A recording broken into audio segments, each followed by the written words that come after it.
All right, well, it is 6 o'clock, so I'm going to go ahead and call this meeting of the Shelton School District Board of Directors to order.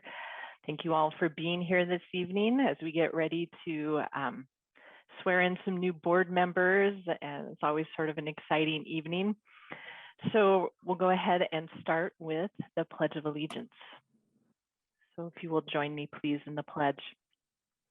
I pledge allegiance to the flag of the United States of America and to the republic for which it stands, one nation, under God, indivisible, with liberty and justice for all. Thank you very much. All right, we'll move on to item 2, which is the adoption of the agenda. Board members, have you had a chance to look over the agenda? At this point, there aren't any changes or deletions. Any discussion around the agenda, or do I hear a motion? I move to adopt the agenda. I'll second that. It's been moved and seconded to adopt the agenda. Is there any further discussion?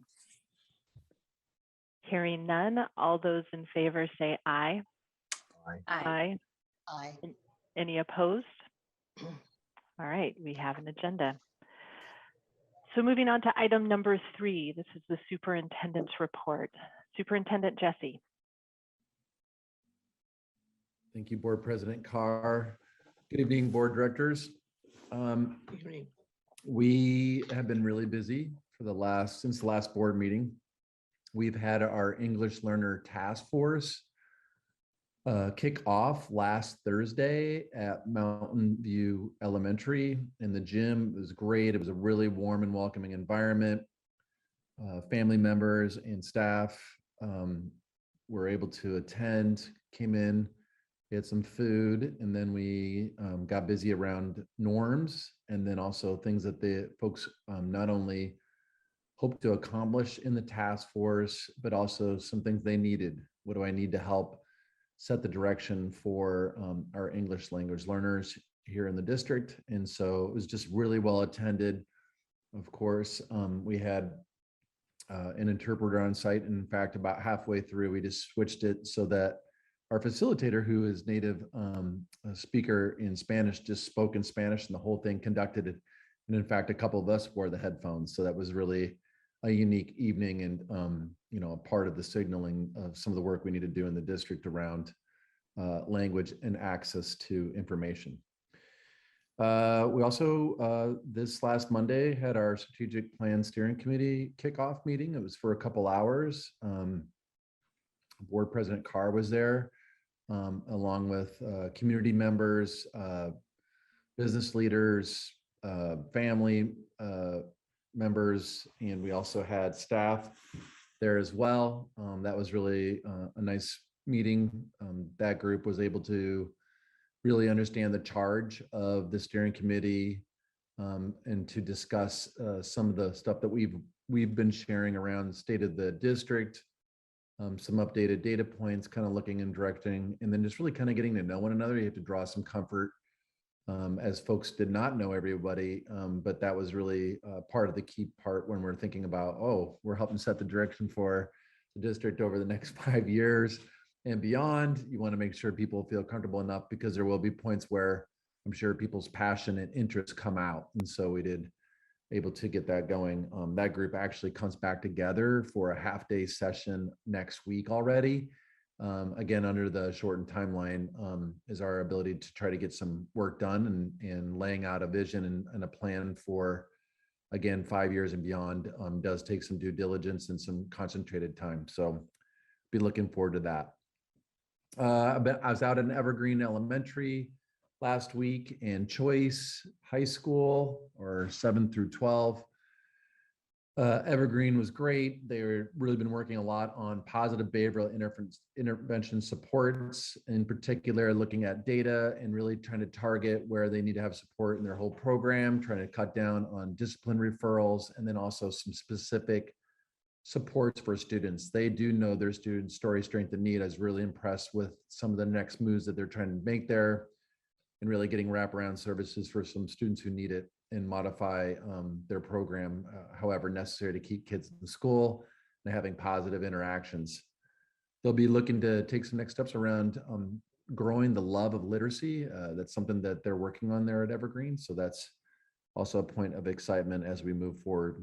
Choice, building relationships is their focus. Have been utilizing advisories, so that's been wonderful as well. I'm always impressed when I go out to Choice because they're always wearing their masks. I mean, I talk about model students. I mean, masks are always worn there, and they're great. So really excited, and you can feel the warmth definitely at that school as well. Special thanks to the Hood Canal School District. Nikki Grubbs, who's the superintendent up there, and I had some conversations, and she is trying to help us get some students, in particular, some students up with the Snoqualmie tribe to try to get those students to school. As you know, we've always been battling with getting enough buses and getting kids to school. So the Hood Canal School District's helping us out with a couple buses to help do some runs up north and down to, in particular, Shelton High School. So that's some work we're working on. Hopefully that kicks off already even next week. So that was really nice of them. With Native American Heritage Month, I know Marianne will be speaking about this, but I feel very fortunate that we reside on the ancestral lands of the Squaxin Island and Snoqualmie tribes. We do need to think about it since time immemorial, and most certainly need to build our relationships with both those tribes as we think about better serving our students who, again, identify as Native American. So that's some work for us to continue onward. And I think we've had some levels of success in some areas, and we have some areas to grow into. So I think that's exciting for us. And I know, again, Marianne's going to be highlighting some of our work that we have going on at all of our school sites. And then the last part is really just a special thanks to outgoing directors Brownfield and Carr. Really appreciate your leadership and helping bringing me on board in particular. I would think of three characters when I think of these two fine professional ladies. Is wisdom, I think commitment, and I think about patience. I think when you think about someone who served on this school board for the last 6 years, knowing some of the things that I know now, that I've lifted behind the curtain and undid some rocks, that they definitely saw a lot of work that needed to be done, and they decided to definitely concede how they, along with other board directors, locked arms, worked with Dr. Alex Apostle, and got some things done. And so that doesn't just happen overnight. And you got to think about where you keep your focus. And for sure, those two ladies did their job. And that I can't say for every school board I've ever worked with. So thank you so much. This community is very fortunate for what you have provided them. I just wish more folks were able to recognize what you've done. So with that, back to you, Board President Carr. Excellent. Thank you very much, Superintendent Jesse. All right, so we'll move on to item number 4 on the agenda, which is our community comment section. I'll go ahead and read our community comment statement. As part of the regular school board meeting, the board invites community members to make public comments in person and or by phone as conditions allow, by calling the phone number on our website and entering the meeting ID. Our public comment procedure allows each person 3 minutes to speak, and comments will be heard during the community comment period as listed on the agenda. In accordance with the Open Public Meetings Act, the board is not allowed to discuss items not on the agenda, but may direct the superintendent to follow up on issues that arise during public comment. Please be mindful of how you present your testimony, as the board will not allow complaints against an individual staff member or student in open session unless that individual has requested an open public hearing. Please follow the public comment procedure by stating your name when recognized by the board chair. All right, so I am looking right now and I am not seeing that anyone has called in Would anybody like to make public comment at this time who is currently here? And I'm going to give a really long pause in case someone is calling in at this moment, since I know there is a delay with the streaming and what actually happens here in the meeting.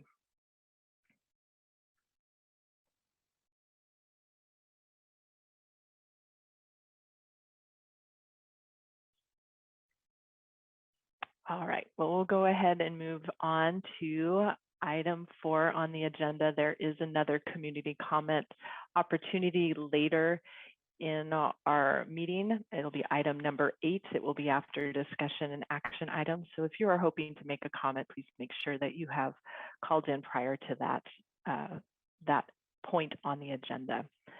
All right, so we'll move on to item number 5, which is our reports and recognition section of the agenda. And we'll start with item 5.01, which is the reports from our student school board representatives. And I believe I saw Richard here. So Richard Beckman, would you like to give your report for Shelton High School?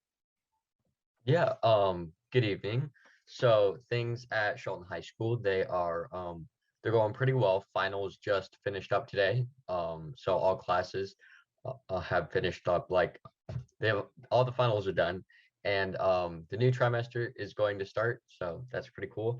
Also, our robotics team and also JROTC and dance, they've had some victories over the past couple weeks. I know, like, dance, I think they qualified in like the top 3 or top 5 in their competition, or maybe first. And then with JROTC, I know that they won some things there. And then the SHS robotics team, they finished in first in their event that they had last weekend. So yeah, it's going pretty well. All right, thank you, Richard. I'm just looking here really quickly. I think Richard is our only student representative tonight, which is understandable. It's the end of the trimester. People are pretty busy with all they've got going on. All right, thank you very much, Richard. We'll go ahead and move on to item 5.02. This is the 2020-21 F196 financial statement. Brenda will be leading this part of our meeting. So Brenda. Good evening, President Carr and Shelton School Board. I'm going to share my screen so we can show you our financials here. So I'd like to start out with the fact that our financials have cleared all edits with the ESD 113. It is now under review at OSPI and Olympia. And I already have the request from the state auditor's office to upload the data. So that means they're coming soon. So we're just moving right along. The official document that you received in along with your board packet, that's 85 pages, and the presentation tonight have been posted on the school district website, and thanks to Katie for doing that today. So they are out there for the public to see already. So first of all, we will go, if I can get there we go. Okay, we have a fund summary here of all of the funds in Shelton School District, except for the private purpose trust fund. That is not required to be totally detailed in the F196 because that is considered to be private money in the state accounting manual. The state accounting manual guides us on everything we do in our accounting system. They use what they call a fund accounting system. So that's why you see these different funds. General fund is our biggest and main one that runs our day-to-day operations within Shelton School District. That one started out with a beginning fund balance of $2,645,910. And then we had revenue that came in of $67,752,841, and our expenditures of $66,776,628. And then we had a transfer between funds that crossed years. So we had this $845,000 that came between capital projects and general fund that we had to record here.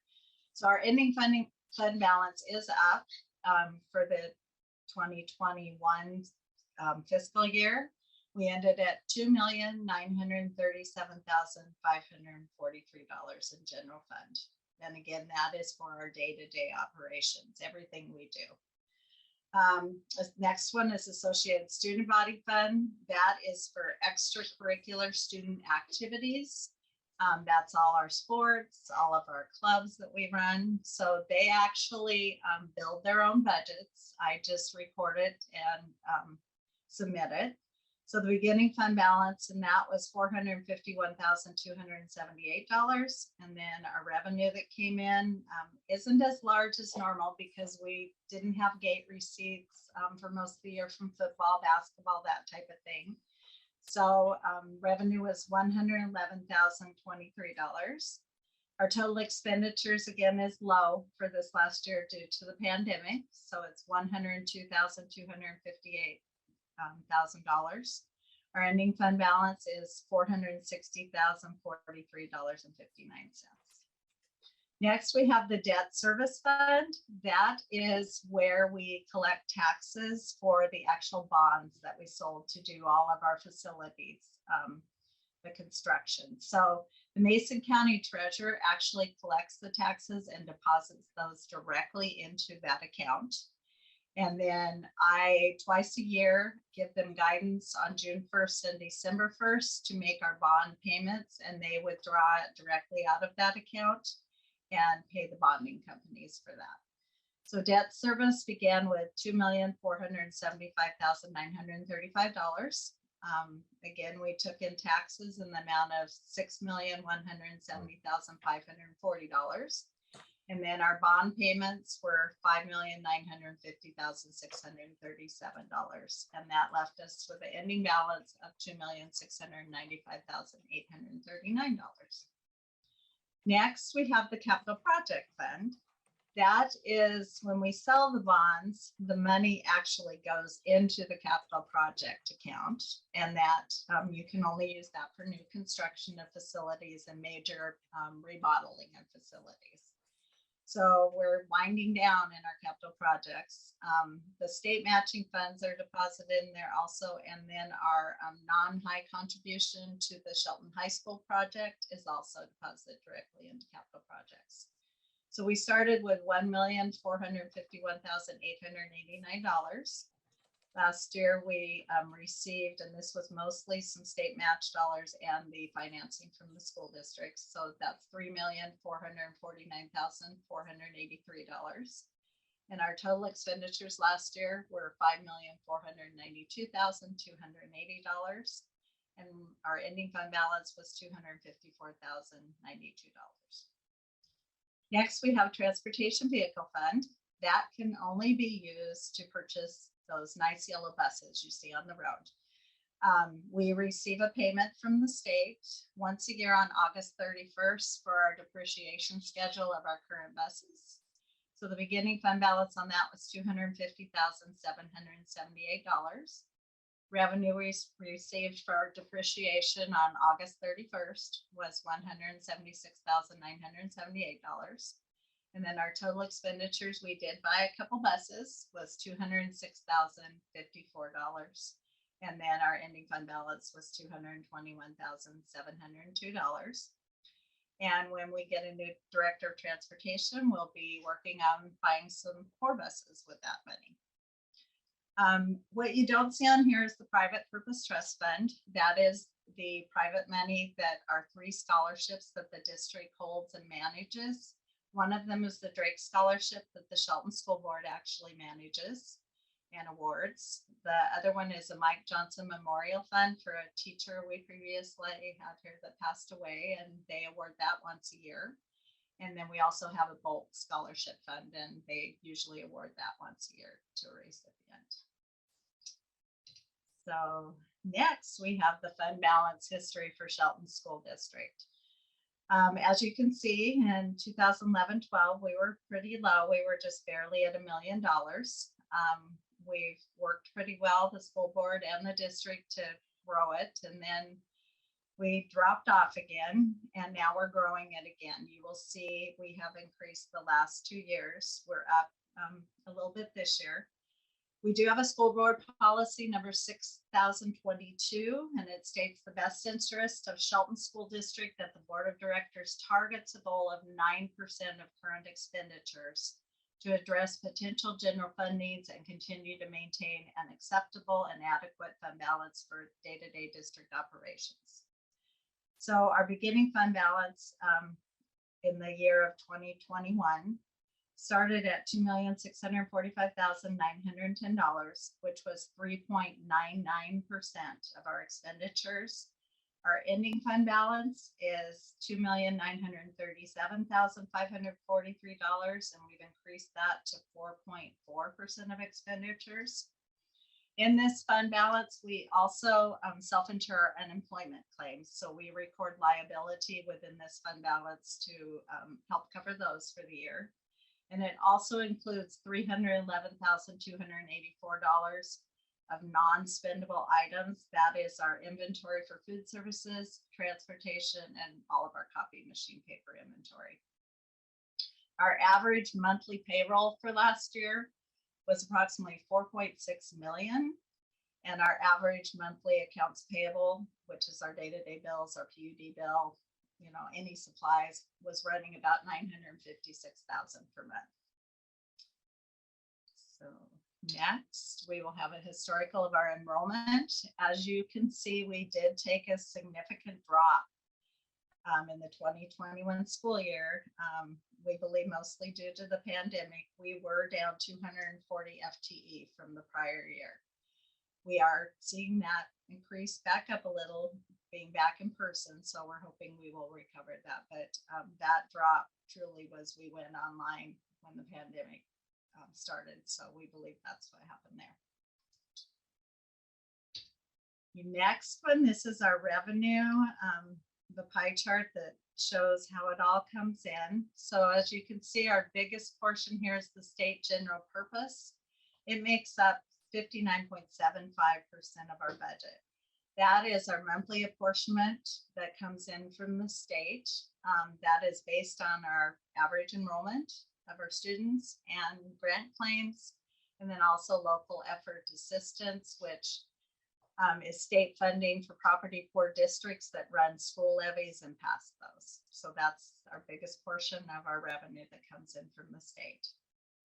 Your next one is your state special purpose. That has special education in it, our learning assistance grant, also known as LAP.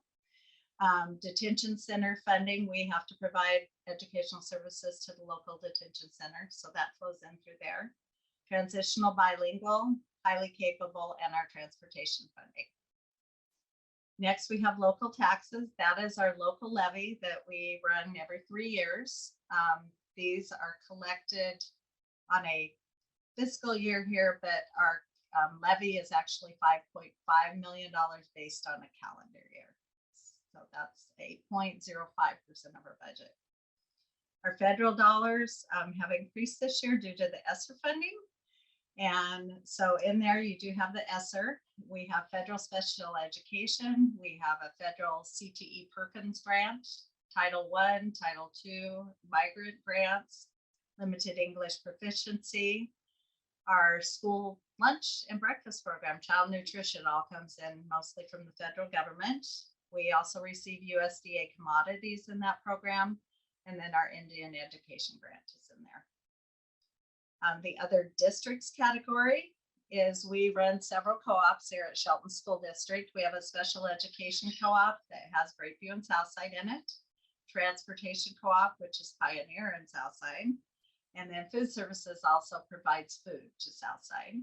And then our non-high participation that the districts pay that come into Shelton High School, that revenue goes into that account. The other category, which is 0.26% of our revenue, are fines, damages, any donations received here in the school district, and our investment earnings. So here is how our expenditures go out, and we follow the state accounting manual. We have account codes we use for all expenditures that have numerous segments to them. And the state dictates what each segment means. So you will see in the next few slides the expenditures dissected in several ways based on that account code. The first one is the object of that account code. You will see we are definitely a people business here. Our biggest slice of the pies are our salaries and benefits. Last year, those ran 82.81% of our total district expenditures. And then our purchase services came in at 12% of our budget. Last year, a lot of that was due to the pandemic. Also, we were, renting the temperature readers and that type of thing. Those things fall under purchase services. All of our copy machines are in there. Outside contractors fall into that category too. Supplies and materials is 4.78% of our budget. That's our day-to-day consumables, curriculum, books go in there, our custodial supplies, fuel, that type of thing fall into that category. Capital outlay is 0.37% of expenditures. You can barely see that slice there. The requirement in the accounting manual is it must be one item for more than $5,000 and it must have a lifespan of 1 year or more. So you very seldom have things that fit into that category. Sometimes we'll have a big server that the tech department buys that will fit. An oven for food services will fit. The big refrigerators fit. So, once in a while you have something, but not very often. And then travel is 0.04%, very small, especially this last year because we didn't have any out of district travel by anyone. And mostly this was just if we had a custodian working at two separate buildings, we do pay their mileage back and forth. And this is just a historical look, and you will see it really doesn't change much. Our salaries were down a little bit in the 2021, but outside of that, most everything remains the same there. So the next slide slices this out by program. So our biggest piece to the pie on this one is our regular instruction at 47.09%. That covers our basic education programs, our alternative learning experience over at Choice, and dropout re-engagement, which the ESD 113 runs. We report that enrollment, collect it, and then we pay ESD 113 for that program. So it's an in and out. Then we have general support over here at 12.15%. That's district-wide support. That's our maintenance, custodial, our technology program, business office, human resources, superintendent's office, and the school board. Next, you have special education at 13.14% of our budget. Then we have compensatory in the green at 9.75% of our budget. Those are programs designed to assist student participation in the regular instruction program. The majority of our grants fall into that. We have Title I, Title II, Migrant, LAP, Limited English Proficiency, Transitional Bilingual, the Indian Education Grant, and the Detention Center again. Then we'll go here, other instruction. The only thing that drops into there at 0.52% is our highly capable funding. Community services at 0.59%. That comes in, our non-to from school fits into there, and our swimming pool, our auditorium fits into there. I split out the ESSER funding at 3.07%, so you can see that we still have a lot of money in ESSER 2 and ESSER 3. We're hoping to push forward with a strategic plan to take us in the right direction for student achievement with the remainder of those dollars. So we've spent about $2 million of that ESSER money right now. Transportation, of course, is our buses and the mechanics and the drivers that keep all our students to and from school. So this is our to and from transportation only. That's 3.32% of our budget.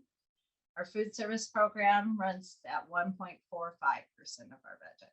And then, of course, we have CTE down here at 8.94% of the budget.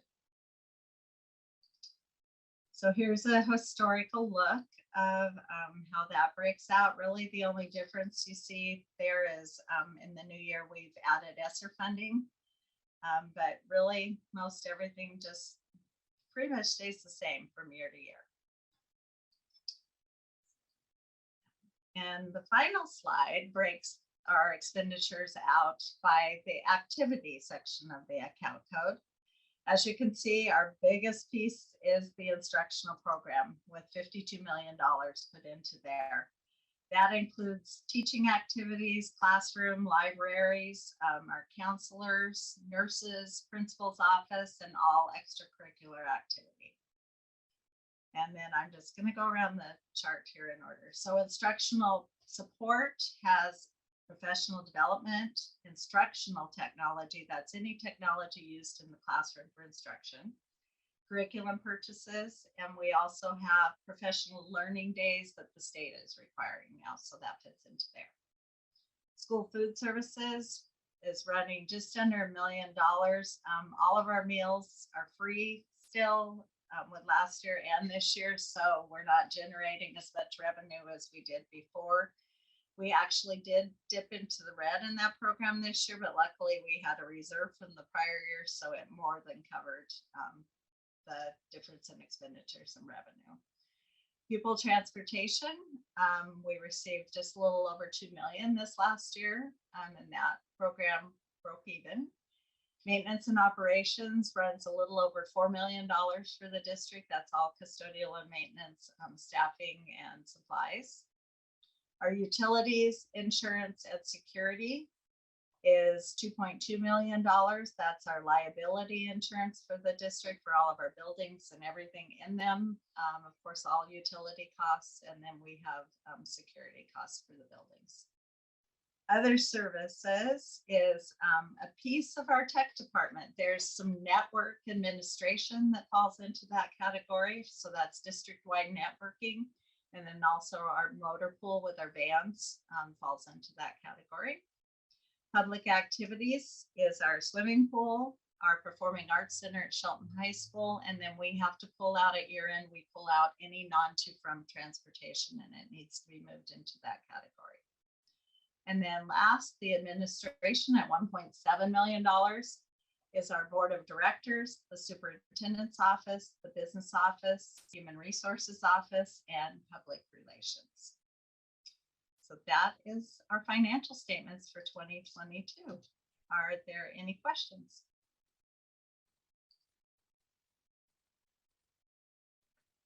Thank you, Brenda. That's always very helpful to see all of the charts and all the ways that we divide up how the money is spent. Are there any other questions for Assistant Superintendent Trogstad? Sorry, I just had a question. I couldn't get my mute to come off in time. Brenda, on the debt service, who did you say sends that money to us?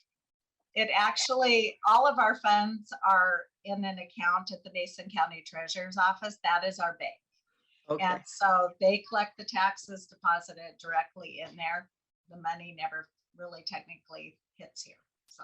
Okay, Mason County Treasurer. All right, thank you. And I was in a WASDA session that dealt with the recent changes in the ASB and the way that you're having to account for that now and report and things like that. So that was very interesting. And, you know, kudos to all the breakdown that goes on behind the scenes for each of those clubs and activities and whatnot. If people would go on the website under the I forget where it's at, but it breaks it all out. It's under ASB, that's what it is. And boy, there's a lot of different categories to keep straight. When it comes to us in this report, we just see the grand totals.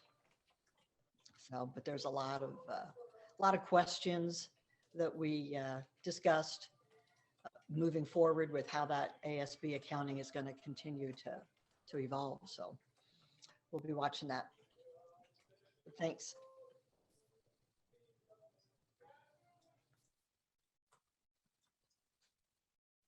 Other questions for discussion? I had one quick question. Go for On it. the last slide, Brenda, something we had talked about earlier on administrative cost at 1.7 million. I figure that out to be about 2.66%. Is that accurate? That's very close, yes.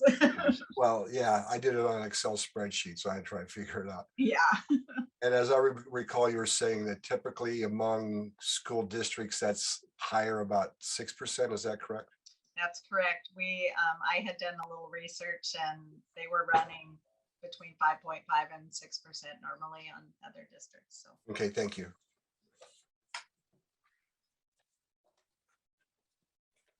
All right. Well, thank you very much. We appreciate your report. All right, we will move on to item 5.03, which is the graduation requirements update from Mary Ann Marshall. We do this on pretty much yearly basis about this time. So, Ms. Marshall.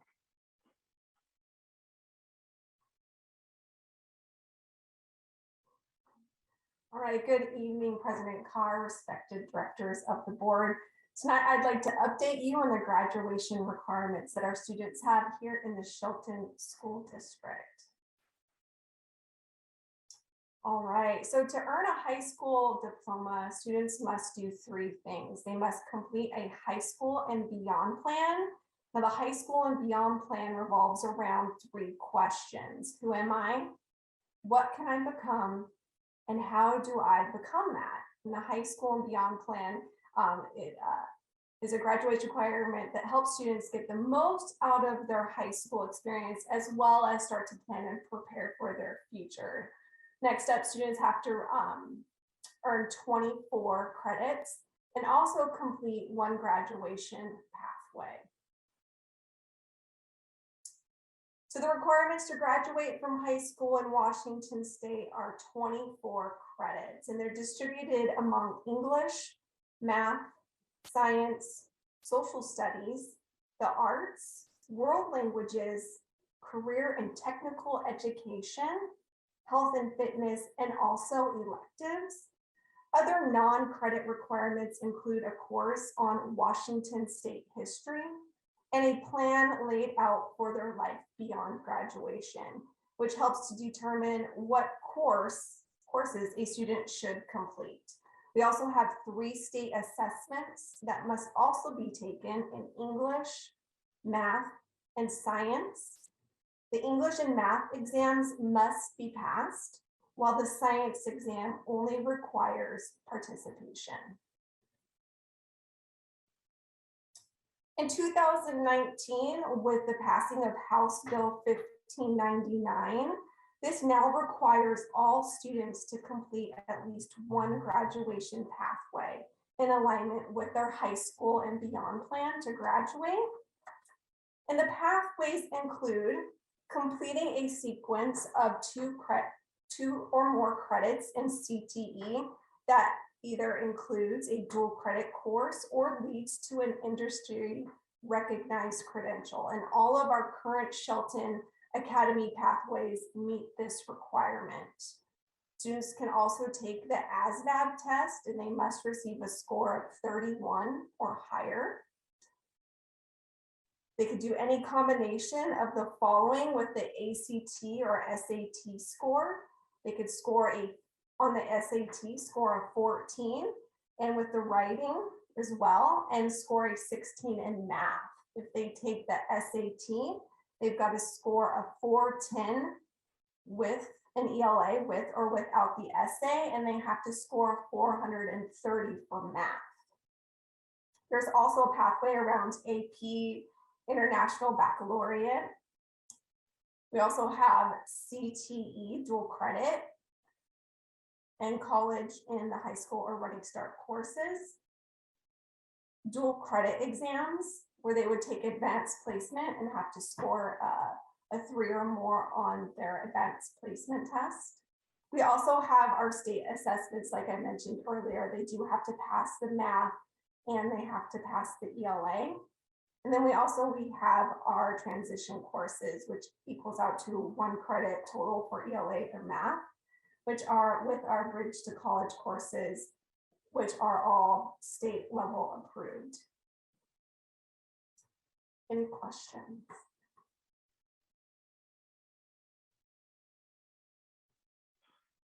Questions for Ms. Marshall around the high school graduation requirements.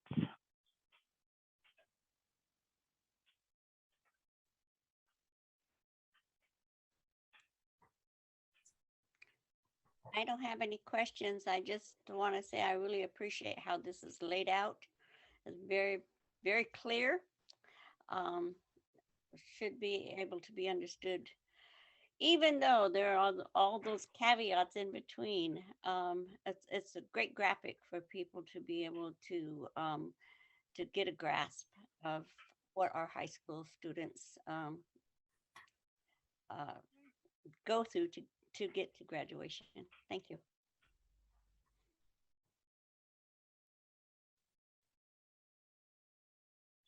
All right. All right, so we will go ahead and move on to item 5.04, which is Native American Heritage Month, which is this month in November. So Ms. Marshall. All right, yeah, so November is, and we are still celebrating Native American Heritage Month. And I wanted to put together a PowerPoint and show you some really awesome things that are going on here in the district this month. All right, so throughout our buildings, they've been holding some virtual assemblies. You'll see it right up here in the left-hand corner. That was from choice. They put on a virtual assembly for their students. Mountain View, they had this newsletter that they sent out with a QR code, which if you are familiar with the QR code, you just scan that and it allowed them to do interactive activities with those books. So it would read a book to you, or you could engage in a variety of activities just clicking on these items here in on the shelf. So I thought that was really cool. Next up, we had display cases with local artists and artifacts, as well as some educational bulletin boards, just sharing with students different tribes across our nation. You'll see here this up front. We had a really cool just information on important people throughout history in the Native American culture, both present and past. You'll see some artifacts there that were displayed as well. Next up, we had our Native Ed tutors in our classrooms. They read stories. They did some artwork with students. They took some time to just answer questions, read some books with our students as well.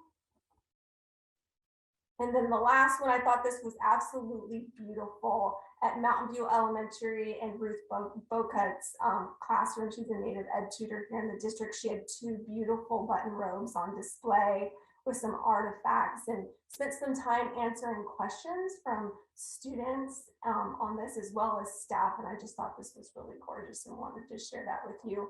We also had stuff going on our social media platforms like Facebook. Our buildings really have taken a good step, like every day, incorporating this at the elementary level into all classes. You would see something in all of the specialists in art, music, STEM, PE. I know the high school incorporated this into their history department. They also incorporated it into their morning announcements. They shared information as well. And just wanted to give you a glance at what was going on throughout the district for the month. Excellent. Thank you, Ms. Marshall. Any discussion or questions? I just wanted to say that I do really appreciate all of the things that the schools put up on social media. And for any new board members, as you come on, if you do Facebook at all, you can look up each school. They have their own Facebook page. And so you can, follow each page and see, because they really do, they've done a great job of putting up the different things that they're doing for Native American History Month and or Heritage Month, excuse me. And just any of the other things that they want to promote throughout the year. It's been great to see those on each site. And I do love seeing the button blankets. They're always so beautiful.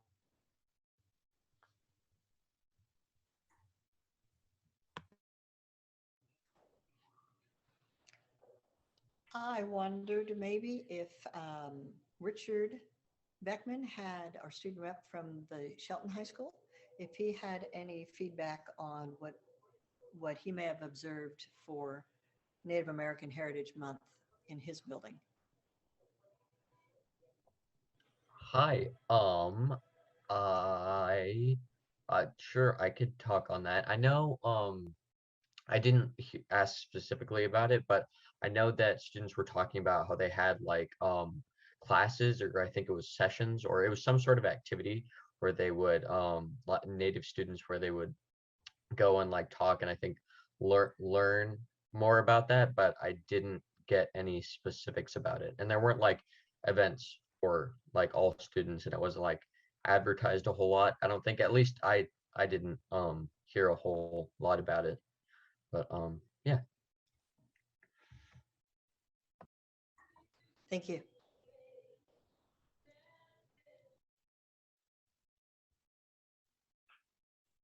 All right. Well, thank you very much, Marianne. Appreciate the report.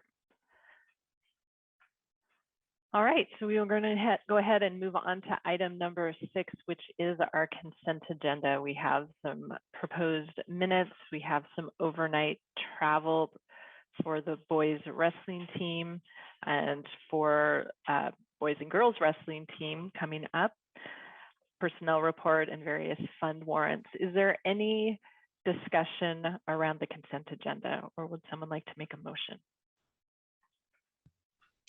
I'll move that we approve the consent agenda. I'll second that. It's been moved and seconded to approve the consent agenda. Is there any further discussion? Hearing none, all those in favor say aye. Aye. Aye. Any opposed? All right, consent agenda has passed. And good Moving luck to on. all the athletes. What's that? And good luck to all the athletes. Yes, for sure. It's exciting that our athletes are getting to travel again. All right, moving on to item number 7, which is discussion and action items. Item 7.01 is the highly capable services plan with Adrian Minry. Greetings, Board President Carr and respected board directors. My name is Adrian Minnery, and I am the Interim Director of Curriculum and Instruction for grades K-6 and the District Assessment Coordinator. I'm going to go ahead and share my screen here.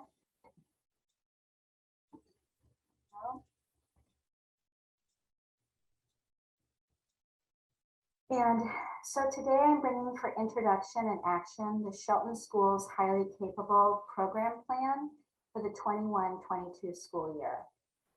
This is an annual process for each school district for submission to OSPI and presentation to the school board.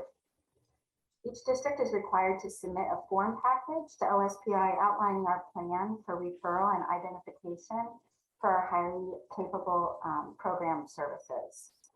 So in this presentation, I will provide information about our highly capable referral process and our services that are detailed in our form package. So here you'll see an overview of our referral process. Our referral window is opening next month in December, and we have planned notification and advertisement for our community via multiple methods. So email, take-home letters, and our communications department has helped develop a really nice flyer for this that has a QR code on it that buildings will be able to share with families, and that they'll be able to access the forms they need via that. Also our district website, and they'll be available as paper copies in the schools for families and teachers. We also have robocalls and an advertisement planned in our newspaper, as well as outreach via social media outlets. In addition, it's a requirement and best practice to administer a screener at least one grade level.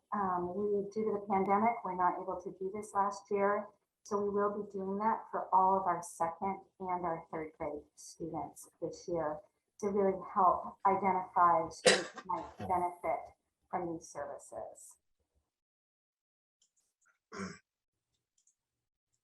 So for our identification and services, for students who are identified in our screening process and by referrals from either family members or teachers, they will then take a different assessment called the COGAT, which is a cognitive abilities assessment that provides additional information. After we've gathered those pieces of information, we will convene a multidisciplinary team with members representing different expertise that we have in our school communities to review the student information. It's important that we review multiple objective criteria in addition to the referrals from families and teachers to identify students for highly capable services. In addition, there's not any one test that is a barrier for students to be identified for these services. And then the services that we have outlined here in the Shelton School District for identified students are beginning with differentiation, with each teacher knowing their students by story, strength, and need, and providing the instruction that they need. We also have opportunities for project-based learning. In addition, that goes along with our, in secondary, our AP and honors classes as well. That is another area of service. We will have summer learning recommendations for 2022. And in addition, we have practices around clustering students who qualify for these services so that they're able to, teachers are able to provide those services and students are able to work with one another as well. This is just an overview of the number of students that we have identified over the past several years, 6 years for highly capable services. You'll notice that the numbers did have gone down, and that is just because across the state, due to the situation last year, these processes were not in place in the same way. And so we're looking forward to beginning them again for this school year for the Shelton School District and moving forward. So thanks very much, and I welcome any questions. Questions or discussion around the highly capable services plan?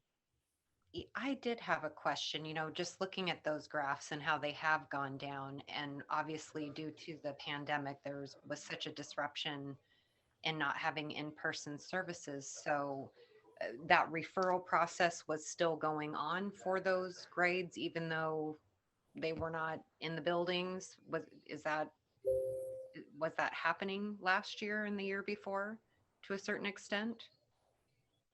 My understanding, and I will also defer because this is my first year with the Shelton School District, but my understanding is that that referral process was not in place last year. And in meeting with Jody Hess at OSPI, she's the program director for the state for highly capable, what she indicated to me was that it really shut down in school districts across the state because some of those assessments were not ones that you could give remotely. For example, the COGAT, it wasn't an option. And so those processes just weren't in place. And that's why we really want to make an effort this year to put them in place. And both OSPI and ESD have worked with us with me on our plan, and we're very supportive. So I guess my question is, if they were missed entirely, will they be done at the grade level that they should be done at, but then also followed up with those grades that missed having that? Yes, that's a great question. And so that is why we chose second grade and third grade, because last year, so historically, and what's a practice across the state is to screen second grade students. And so our third graders now didn't have that opportunity last year. And so that's why our plan is to do our screening with our second and our third grade students. But the referral process is open to all K-12 students. And that's why we also really want to do a campaign around letting our community know that these opportunities are available for them to refer their students and their children.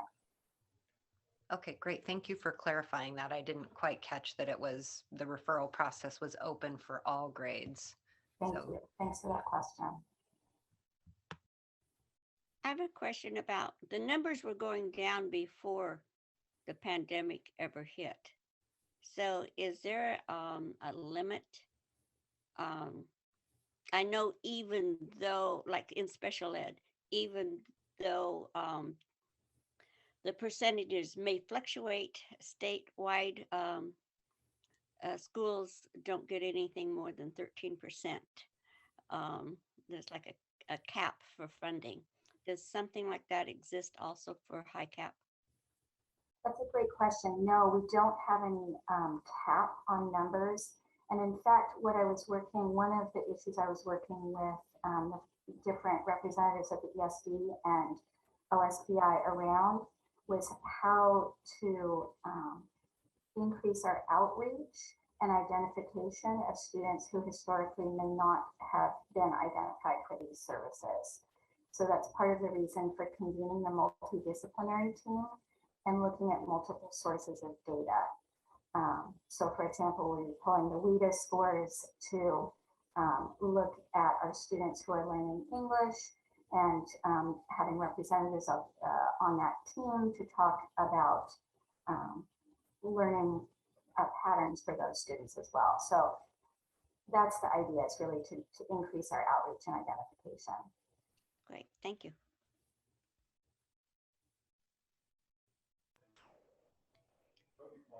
Director Carr, I have a question. If nobody else has their mic open. Yeah, go Okay. for it. Are there any special plans for, reaching out into the, Hispanic, Latino community, the classes? Is any part of high cap conducted in, is it all in English? Is any part conducted in Spanish at all? Or a second language? That's a great question. And so part of the identification process is really left open. It's deliberately left that way, the guidelines, so that we can use multiple measures. Some of our testing is available, like for example, some of our academic testing is in English if the student is included in English, if they're not in a dual language program.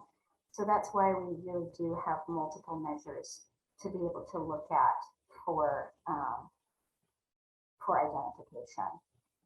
And we will be reaching out. Our letters, all of our materials that go out are all translated, so that we're really trying to do that outreach for our families so that they understand that this is an option.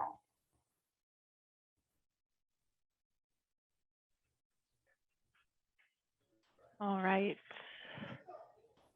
Teddy, do you have another question? I just had one follow-up. Yeah, Well, you bet. So when the application process opens up in December, this is creating a list of candidates for the following school year, not for later on in this school year, correct? It's a range of services. So services would actually begin this spring, in that students would be identified in our student information system, principals are identified, teachers are identified, and the whole system of supports within the school is notified rather, and the family is notified, so that staff is aware of this additional information about their students and are really focusing their efforts around differentiation. And then for the following school year, part of our work with our schools is around our scheduling. And so that's where we talk about our clustering of students to facilitate differentiation and also work that students can do with one another. All right. Thank you much. Thanks.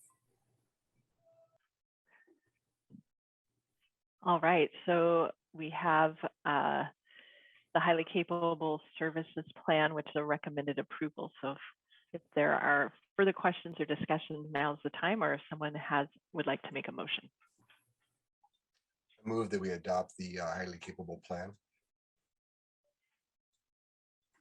I'll second. It has been moved and seconded to adopt the highly capable services plan. Is there any further discussion? Hearing none, all those in favor say aye. Aye. Aye. Aye. Any opposed? All right, highly capable services plan has passed. Thank you very much, Adrian. All right, moving on to item number 8. This is the second opportunity for community comments.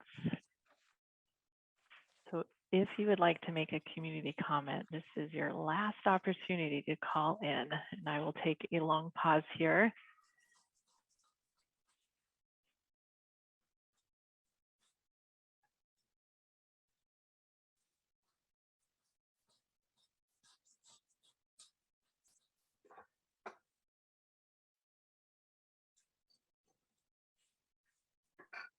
All right.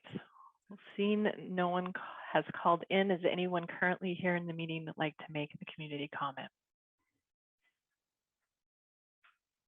All right, we will go ahead and move on to board member comments. Carrie, you are at the top of my list tonight. Would you like to start? Sure, I would be happy to start. And I too would like to congratulate the dance team, robotics, NJROTC, and also all the new Honor Society inductees. I saw that on our social media feed too, and it was wonderful to see just all of those groups doing great and all of those students being inducted into the Honor Society. Last week was a really busy week, just with our school board study session with the new and old board members. I thought that was, a fantastic opportunity for us all to meet each other and come together on what looks like we might have some operating agreements coming out of that. It was also wonderful to, look through different examples of strategic plans and get a better idea of the direction and the look of what we're going for there. And it was also very nice just to have the WASDA facilitator walk us through different roles and responsibilities, because that's always a good refresher, even for somebody who's been doing this for 6 years. So I want to say I really look forward to working with the new school board members.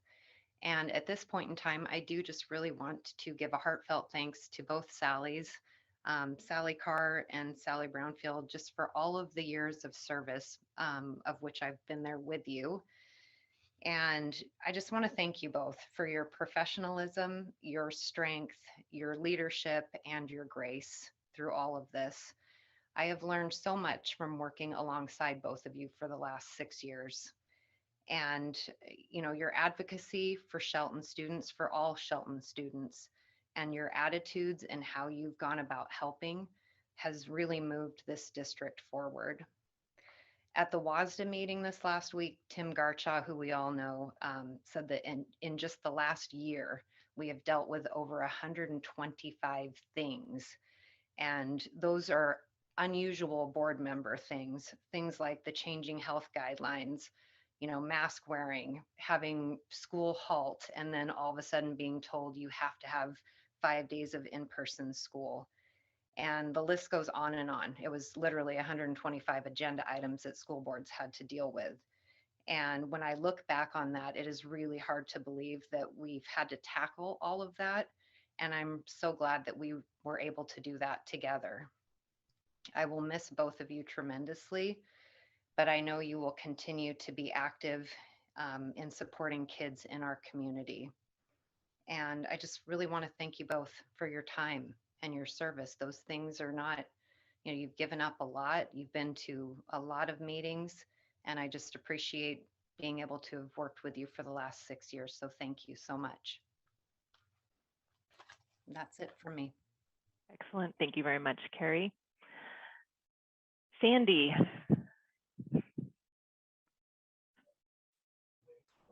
All right, thank you. I just wanted to give a big thank you to the biggest assets of our schools, and that's those that are walking our halls, past and present. And we're talking staff and students, student reps. Everybody's contributed to make Shelton schools what they are today. Saw a recent interview on iFiber 1 regarding AP English.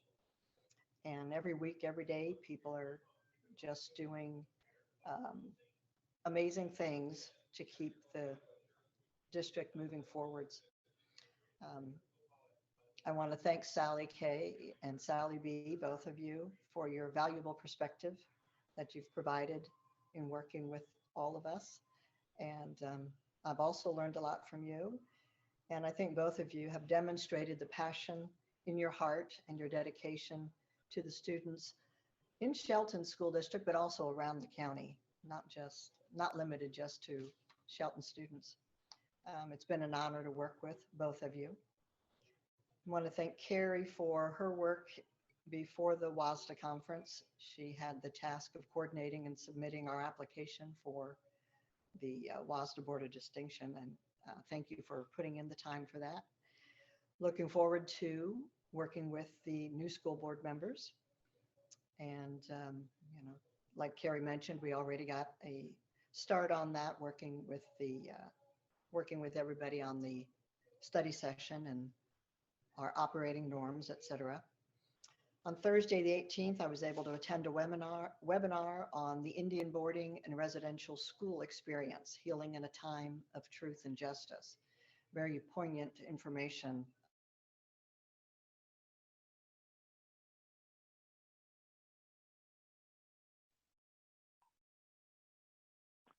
Sandy, you just froze. So if you are able, if you can still hear me, if you could maybe turn off your camera and try again, that would be great.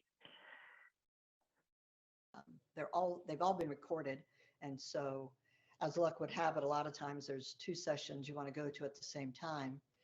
And since they're recorded, we can go back and watch those ones that we weren't able to get into the first time around. So thank you. That's the end of my report. All right. Thank you very much, Sandy. Marty. Thank you. And I too would like to thank Sally Carr for the initial meeting and bringing me up to speed with the. And I have to shake my Matthew's hand for the boot camp on Thursday, because I kept using the term fire hose, and of course he says, "I know what it's like to drink out of a fire hose." But that was an interesting opportunity. I enjoyed the study session, and I really enjoyed the boot camp on Thursday, where I got to sit with Matthew, with Marilyn for a while. I get to know them more. The time during the session, I got to talk with Sally B on site just to pick her brain about a few ideas and some other stuff. So the whole key about the entire WASDA conference for me was networking and hearing things that have been part of a public discourse said in such a way that made it very clear what the intents and purposes are. And so for me, that was very, very helpful. And so I look forward to the new board and the new opportunities, the strategic plan. There's so much going on. This, like I said, will never be a dull moment, and we have a target-rich environment for better improvement. I look forward to the new team and what we can do to improve both the high capability specialty programs, where I've had several kids, but the special needs programs where some of my daycare kids are. I look forward to just a really great opportunity in the years ahead. All right, thank you very much.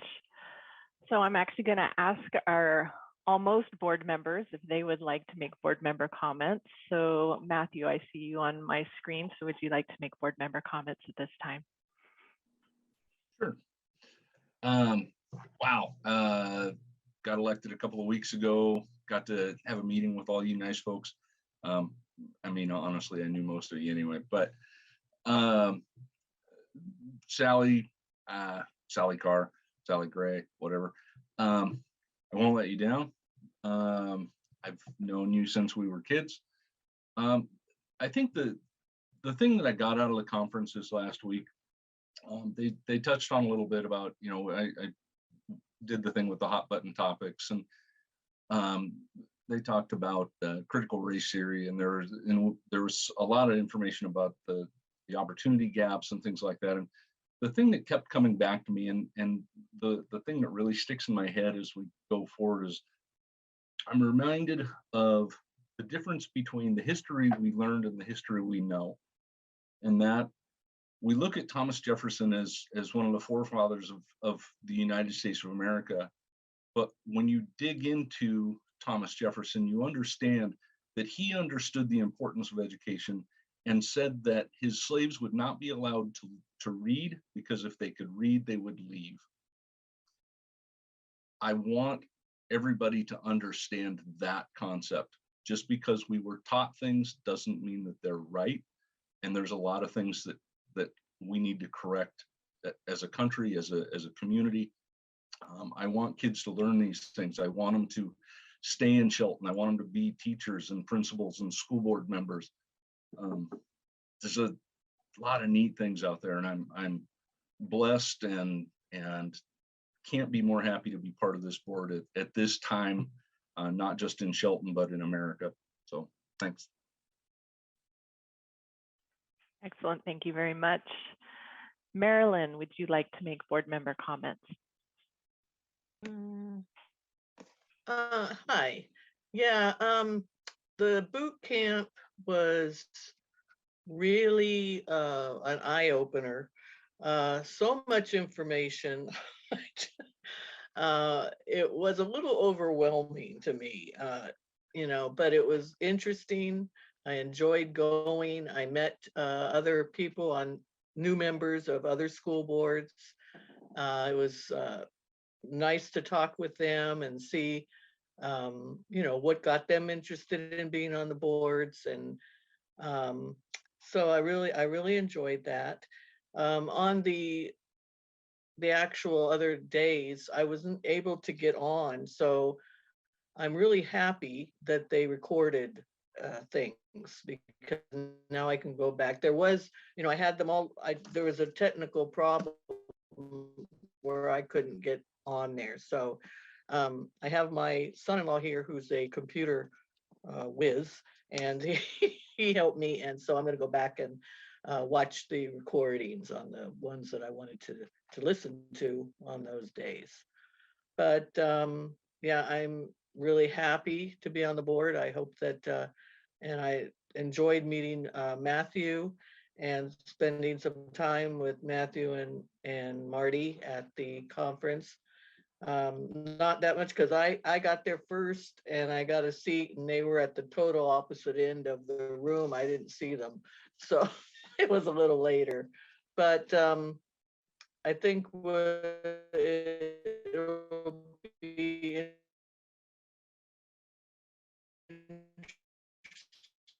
interesting and fun, and we'll get a lot of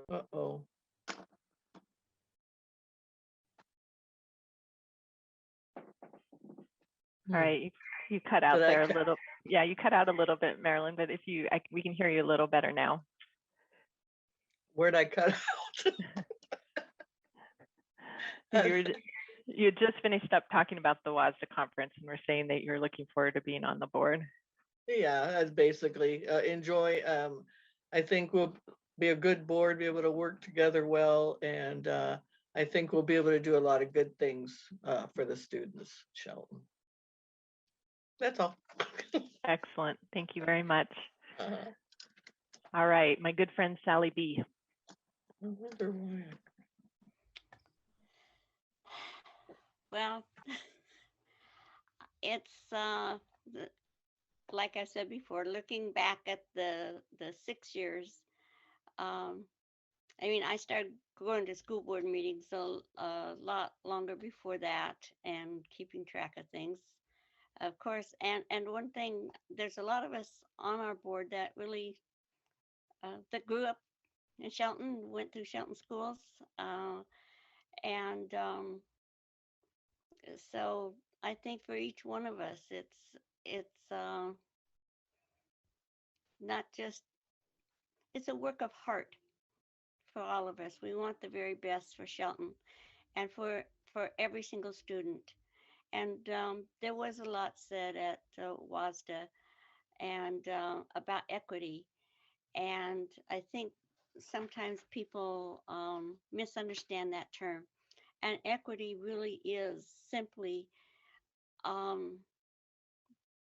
that we are serving each and every student in our district so that they can grow to their full capacity. And it is required that every school board have an equity policy, and Shelton has not developed that yet. And so I really hope that this board does that work to put that in place. And often, well, most often, when something comes through the legislature, WASDA creates a model policy, and they have intentionally not done this quick model policy that you can check off the box because they see the benefit and the real value of that being for each and every community. And so I'm hoping that that will be a priority of Shelton. The other thing I got out of this conference was the student rep, the depth, and this is someplace I think Shelton can grow. The depth of the participation and the voice of student representatives at the board level. These are our students that are living it every single day, and also the encouragement for school directors to get out in the schools to really see firsthand what is going on.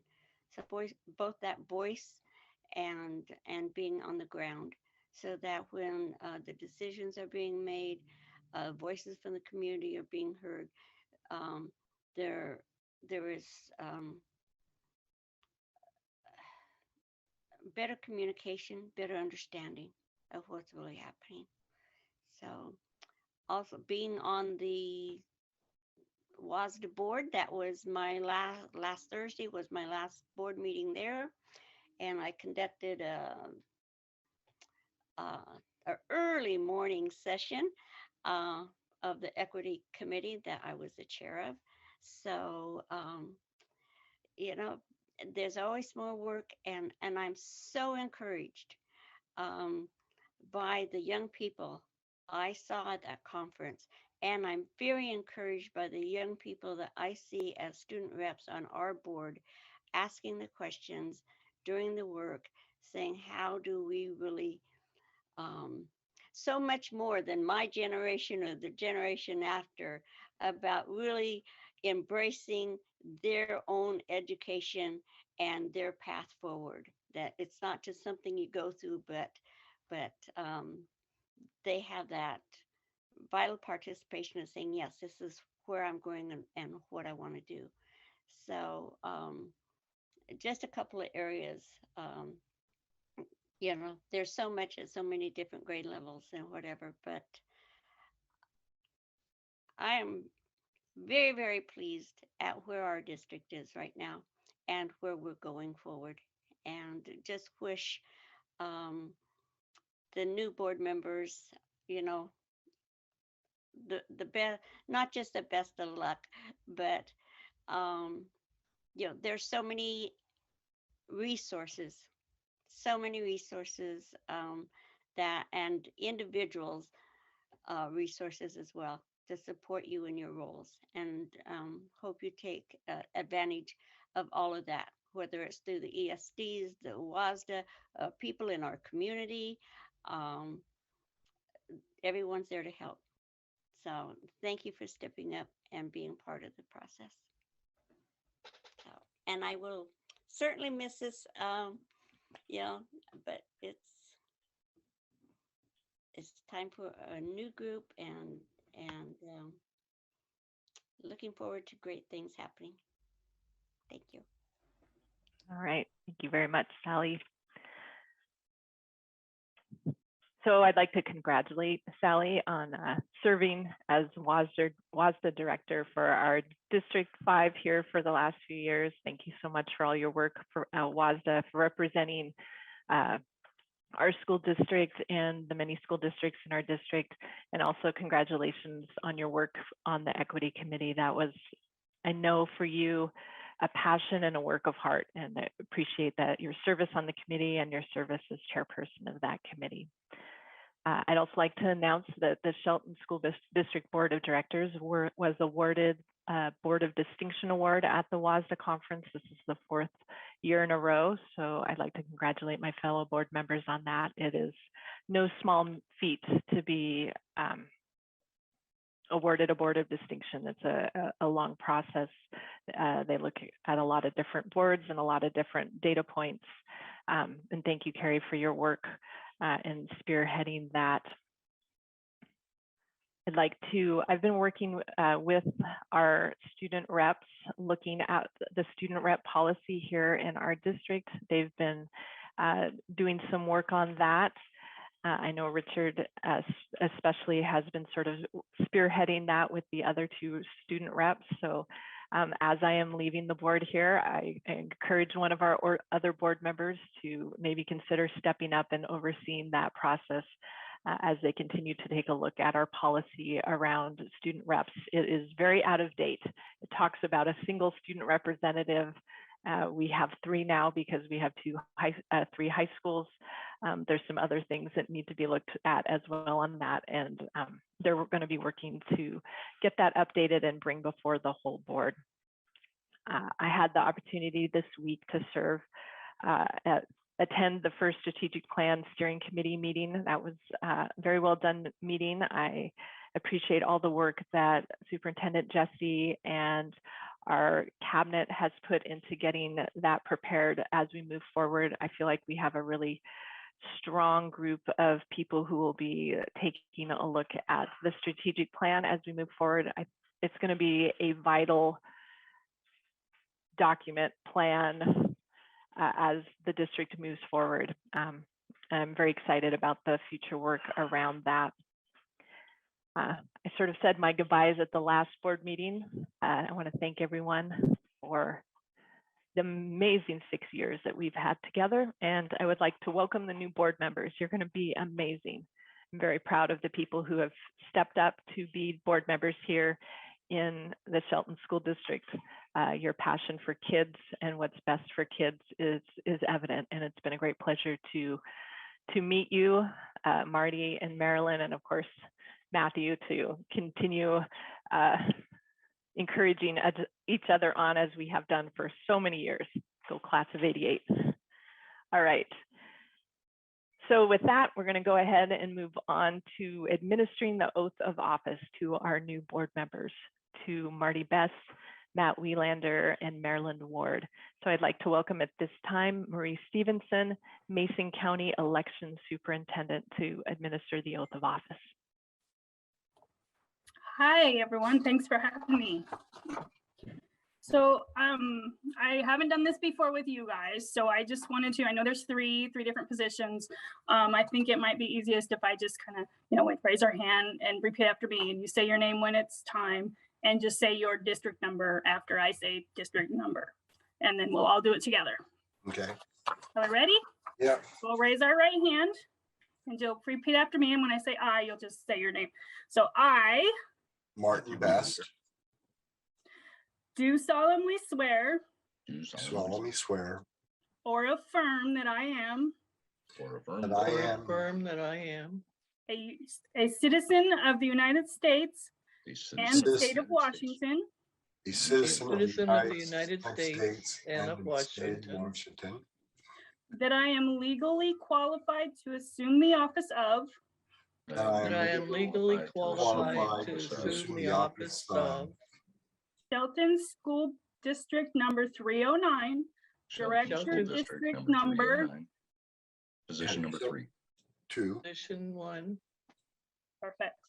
That I will support the Constitution That I will That I will support support the the Constitution Constitution and the laws of the United States of the and the laws of the United States and the state of Washington, and and the state of Washington, and that I will faithfully and that I will faithfully faithfully and impartially discharge and and impartially impartially discharge discharge the duties of this office to the best of my ability.